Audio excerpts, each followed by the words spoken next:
আমার আল্লাহ বলে বান্দা তুই যখন আমারে একবার আল্লাহ কয়া ডাক দেও আমি আল্লাহ কুদরতের দরজাটা খুলিয়ে দেই।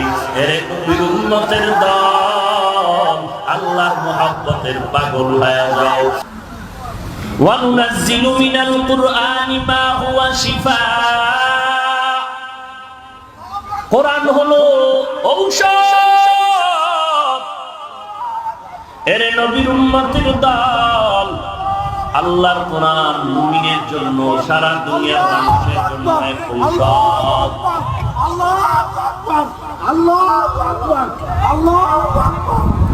وَنُنَزِّلُ مِنَ الْقُرْآنِ مَا هُوَ شِفَاءٌ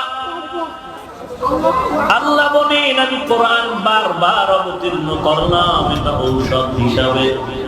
এই কথা বলবেন না কেউ ভাইরা আমার। আল্লাহ বলেন কোরআন হলো ঔষধ। নবীজি কি বললেন যার অন্তরের মধ্যে গুনার কারণে মরিচিকা পড়ে যাবে ও আল্লাহর বান্দা তোমাদের জন্য দুইটা কাজ আমার নবী দিলেন। এক নম্বরে মরণের কথা স্মরণ করো, দুই নম্বরে আল্লাহর কোরআনের তেলাওয়াত করো।